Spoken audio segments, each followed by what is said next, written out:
Good morning student. हम लोगों ने अपने 11 तक के सब्सक्रिप्शन के शॉर्ट क्वेश्चंस कर लिए थे। देखिए, इस चैप्टर को करवाने से पहले जो मैं आपको बात बताना चाहती हूँ, ये चैप्टर आपके फाइनल एग्ज़ाम में 5 मार्क्स का है, नॉन प्रॉफिट ऑर्गेनाइजेशन, जिसमें से 1 नंबर की आपकी आती है थ्योरी और 4 नंबर का इसमें से आता है न्यूमेरिकल। तो न्यूमेरिकल में जो चांसेस होते हैं वो होते हैं जैसे अभी आपने जो 6 से जो शुरू के क्वेश्चन करे 11 तक के क्वेश्चन, वो क्वेश्चंस आने के चांसेस होते हैं। दूसरा, जो आज मैं आपको क्वेश्चन कराने जा रही हूँ, जो कि आपका कंप्लीट क्वेश्चन है, जिसमें ओपनिंग बैलेंस शीट भी बनेगी, इनकम एंड एक्सपेंडिचर भी बनेगा और क्लोजिंग बैलेंस शीट भी बनेगी। इस तरह के क्वेश्चंस में से आपको वो केवल एक पार्ट बनाना दे देते हैं कि show the items in A income and expenditure account. जैसे इस क्वेश्चन के अंदर आपको कितने आइटम दे रखी है, बहुत सारी, वो इसमें से केवल 7 या 8 आइटम दे देंगे और कह देंगे इसको इनकम एंड एक्सपेंडिचर इससे क्या करो, प्रिपेयर करो। तो आपको दोनों तरह के क्वेश्चन आने चाहिए। मैं आपको कंप्लीट क्वेश्चन करा रही हूँ और इसमें से आपको कंप्लीट क्वेश्चन भी करना आना चाहिए। और इस तरह का इनकम एंड एक्सपेंडिचर अगर आपको कह देते हैं केवल, तो आपको ये पता होनी चाहिए कि क्या चीज़ कहाँ दिखाई जाती है। देखो, इनकम एंड एक्सपेंडिचर अकाउंट जब आप बनाएंगे तो इन क्वेश्चंस में आपकी 3 चीज़ बनेगी: opening balance sheet, income and expenditure account और क्लोजिंग बैलेंस शीट। और क्लोजिंग बैलेंस शीट का टोटल आपका क्या आना चाहिए, इक्वल। जैसे आपने 11th क्लास का लास्ट चैप्टर था फाइनेंशियल स्टेटमेंट विद एडजस्टमेंट, तो उसमें मैं आपको कहा करती ट्रेडिंग पीएनएल और बैलेंस शीट को एक साथ बनाओ। इसमें भी सेम मैं आपको यही कहूँगी कि आपको तीनों चीज़ को क्या बनाना है, एक साथ बनाना है। इसका रीज़न क्या है कि जो आपको ये receipt and payment account given होता है, इनकी पोस्टिंग तो होती है एक एक जगह, ठीक है, इनकी पोस्टिंग तो होती है एक एक जगह। और जो आपको एडिशनल इन्फॉर्मेशन गिवन होती है उसकी हमारी एंट्री कहाँ होती है, 2 जगह। ये बात हमारे फाइनेंशियल स्टेटमेंट में भी थी ना, कि जो एडजस्टमेंट गिवन थी उसको हम 2 जगह पोस्ट किया करते और जो आपको ट्रायल बैलेंस होता था उसके आइटम को एक एक जगह। तो सेम वही चीज़ इसके साथ है। अच्छा, पेमेंट का मतलब क्या होता है, एक्सपेंसेस, और रिसिप्ट का मतलब क्या होता है, इनकम।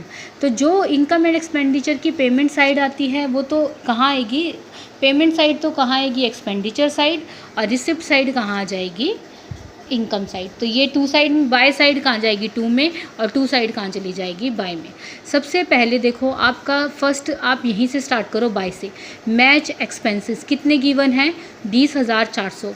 आप देखो क्वेश्चन में कहीं मैच फंड है, मैच फंड है 30,000 का। मैच फंड कहाँ आता है, अब आपको सारी चीज़ पता है कि मैच फंड कहाँ आता है, बैलेंस शीट में। तो क्लोजिंग बैलेंस शीट में आप मैच फंड दिखाएंगे कितने का, 30,000, और उसमें से मैच एक्सपेंसेस को क्या करके दिखा देंगे, माइनस करके दिखा देंगे 20,400, तो 9,600 अमाउंट के कॉलम में, ठीक है। दूसरा है रेंट, तो रेंट एक्सपेंडिचर है तो कहाँ दिखाओगे, टू रेंट। सबसे पहले देख लो, रेंट से रिलेटेड एडजस्टमेंट है, नहीं, सब्सक्रिप्शन की एडजस्टमेंट है, सैलरी की एडजस्टमेंट है, और आपको ओपनिंग वो दे रखी है, तो रेंट की एडजस्टमेंट नहीं है, तो रेंट सीधा लिख दो 28,800। उसके बाद सैलरी से रिलेटेड आपके पास एडजस्टमेंट है, 72,000 आपको गिवन है। यहाँ पढ़ो, सैलरी आउटस्टैंडिंग 31 मार्च 2013, आप कब का बता रहे हैं, 2014 का, और ये सैलरी दे रखी है प्रीवियस ईयर की आउटस्टैंडिंग माइनस और करंट ईयर की आउटस्टैंडिंग प्लस। सैलरी में भी आउटस्टैंडिंग प्रीवियस ईयर माइनस कर दोगे कितना, 6,000, और प्लस आउटस्टैंडिंग करंट ईयर कितना कर दोगे, 7,200। सेम वही चीज़ है ना, तो ये कितने रुपए आ जाएंगे आपके, 73,200। और दूसरी जगह एंट्री कहाँ करोगे, outstanding salary is your liability, तो पिछले साल की आउटस्टैंडिंग सैलरी पिछले साल की बैलेंस शीट में, और इस साल की आउटस्टैंडिंग सैलरी इस साल की बैलेंस शीट की लाइबिलिटी साइड में, 7,200 हो गई एंट्री। तीसरा है सन्ड्री एक्सपेंसेस, कोई एडजस्टमेंट नहीं है, सिंपल लिखो सन्ड्री एक्सपेंसेस कितने रुपए के हैं, 10,800। इन्वेस्टमेंट इज़ योर एसेट्स, ठीक है ना। इन्वेस्टमेंट हमारी क्या होती हैं, एसेट्स होती है, तो इन्वेस्टमेंट कहाँ आएंगी, बैलेंस शीट में आएंगी। इन्वेस्टमेंट कितने रुपए की परचेज़ करी है उसने, 90,000 रुपीज़ की, तो बैलेंस शीट की एसेट साइड में। न्यूज़पेपर एक्सपेंसेस होते हैं, तो इनकम एंड एक्सपेंडिचर अकाउंट की एक्सपेंडिचर साइड आ जाएंगे न्यूज़पेपर 2250। स्पोर्ट्स इक्विपमेंट आपकी एसेट्स होते हैं, ठीक है ना। स्पोर्ट्स इक्विपमेंट का मतलब बैट बॉल, कोई कुछ भी, जैसे जिस भी तरह का स्पोर्ट्स है उनके इक्विपमेंट्स, तो ये भी तुम्हारी क्या होते हैं, एसेट्स होते हैं। तो स्पोर्ट्स इक्विपमेंट को भी कहाँ लिखोगे, एसेट साइड में दिखाओगे 96,000। अभी बताऊंगी कि ये ब्रैकेट में क्यों लिख रही हूँ, ठीक है। बैलेंस कैरी डाउन का मतलब होता है closing cash, balance brought down का मतलब होता है ओपनिंग कैश। तो बैलेंस कैरी डाउन का क्लोजिंग कैश कितना आ जाएगा हमारे पास, कैश कितना आ जाएगा बैलेंस शीट में 56,340। आगे ये बाय साइड समझ में। अब आई हमारी टू साइड में ओपनिंग बैलेंस ओपनिंग कैश, तो ओपनिंग कैश हमारा कितना आ जाएगा 6,900। सब्सक्रिप्शन को बाय सब्सक्रिप्शन ये आप कर चुके हैं शॉर्ट में। सब्सक्रिप्शन कितने रुपए हैं 1,69,200।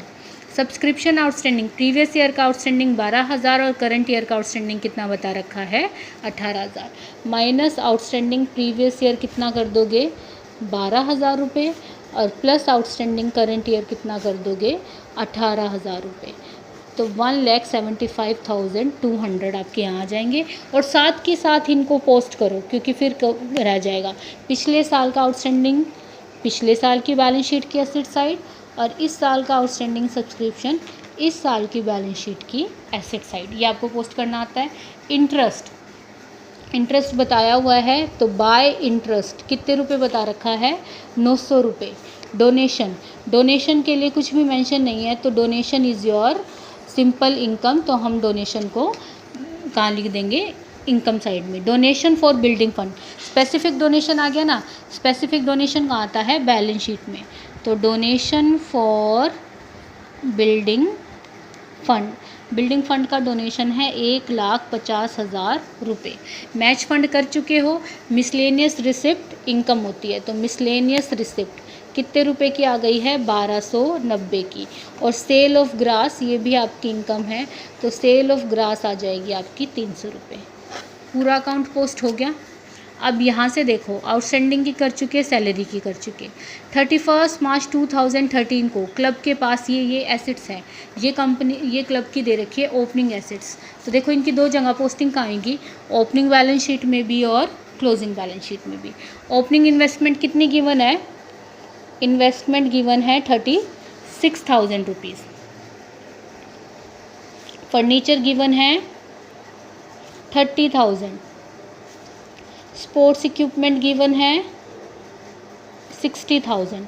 इन तीनों को यहाँ पर भी लिखो, दो जगह पोस्टिंग है ना, क्योंकि जो चीज़ शुरू में होगी अगर वो बेची नहीं गई है तो वो लास्ट में भी होगी। तो मैंने ब्रैकेट्स में क्यों लिखा था, इसी रीज़न से। ओपनिंग इन्वेस्टमेंट कितनी है 36,000, तो टोटल हो जाएगी 1,26,000। स्पोर्ट्स इक्विपमेंट शुरू में कितने हैं 60,000, तो टोटल कितने हो जाएंगे 1,56,000। उसके बाद है आपके पास फर्नीचर, तो फर्नीचर कितने का हो जाएगा तुम्हारे पास 30,000 रुपीज़ का। ठीक है। अब एक जो लाइन है आपकी, वो लाइन है देखो लास्ट में इस क्वेश्चन में पीछे दे रखी है, आपको डेप्रिसिएशन लगाना है फर्नीचर पर 20% और स्पोर्ट्स इक्विपमेंट पर 25%। तो डेप्रिसिएशन इज़ योर एक्सपेंसेस, तो डेप्रिसिएशन आ जाएगा टू डेप्रिसिएशन करके इनकम एंड एक्सपेंडिचर अकाउंट की इनकम साइड एक्सपेंडिचर साइड में फर्नीचर पे लगाना है 20%। 30,000 का 20% कितना हो जाएगा 6,000 और स्पोर्ट्स इक्विपमेंट पे लगाना है 25%। तो स्पोर्ट्स इक्विपमेंट टोटल कितने हैं 1,56,000। 1,56,000 का 25% होता है 39,000। तो आप जो यहाँ दिखाओगे ना ये 1,56,000, तो यहाँ दिखाओगे माइनस डेप्रिसिएशन 39,000 और ये माइनस करके यहाँ पे दिखाओगे 1,17,000 और फर्नीचर में भी डेप्रिसिएशन लेस कर दोगे कितना 6,000, तो कितना आ जाएगा 24,000 रुपये। ठीक है, आगे ये बात समझ। ये हमारा क्वेश्चन हो गया कंप्लीट। अब देखो इसको निकालना कैसे है। निकालने का तरीका है, सबसे पहले ओपनिंग बैलेंस शीट निकालो। ओपनिंग बैलेंस शीट का यहाँ का टोटल करो, ये टोटल आएगा 1,44,900। इसमें से 6,000 माइनस कर दो, तो आपका यहाँ से जो बचेगा वो बचेगा कैपिटल फंड। कैपिटल फंड बचा 1,38,900। ये अकाउंट क्लोज हो गया। अच्छा, हमने शुरू में पढ़ा था कि जो इनकम एंड एक्सपेंडिचर अकाउंट है वो हमारा क्या शो करता है, सरप्लस और डेफिसिट को शो करता है। हम इसको नेट प्रॉफिट और नेट लॉस नहीं कहते। इधर का टोटल कीजिए, इस टोटल में से ये टोटल माइनस कीजिए, तो आपके पास क्या आ जाएगा सरप्लस आ जाएगा। तो सरप्लस आपका कितना आ गया 35,340। ये आप टोटल करके आपको निकालना आता है जैसे नेट प्रॉफिट और नेट लॉस निकाला करते हैं। ये कैपिटल फंड प्लस ये सरप्लस कहाँ डाल दोगे, बैलेंस शीट में, क्योंकि कैपिटल को और नेट प्रॉफिट को भी कहाँ डालते थे, बैलेंस शीट में दिखाते थे ना। 1,38,900 प्लस सरप्लस कर देंगे कितने रुपए, 35,340। ठीक है, तो ये टोटल कितना आ जाएगा, 0,412,471, और ये टोटल करोगे तो ये टोटल आ जाएगा 341,340, और यहाँ का टोटल भी आएगा 341,340। दोनों साइड के टोटल आपके क्या आएंगे, इक्वल आएंगे, और ये टोटल क्या हो जाएगी, आपकी बैलेंस शीट मैच हो जाएगी। इसके अलावा जो आपको बात बतानी है, ओपनिंग बैलेंस शीट में लिखोगे एज एट 31 मार्च 2013, इसमें यही लिखते हो for the year ending 31 March 2014 as at 31 March 2014। तो ये है आपका कंप्लीट क्वेश्चन, जिसको आपको करके देखना है एक बार। ठीक है, सिंपल क्वेश्चंस है। जैसे अब अगर आपके 4 मार्क्स में जैसे ये क्वेश्चन आता है तो वो फिर आपका कहाँ आ जाएगा, इस तरह से पोस्टों का। और जो अपने CBSE बोर्ड होता है वहाँ पर ये क्वेश्चन क्या होता है, पूरे 8 मार्क्स का आता है, तो फिर उसमें तो ये कंप्लीट क्वेश्चन आता ही आता है। ठीक है, समझ में आ गई बात भाई। तो ये क्वेश्चन आपको ट्राई करना है।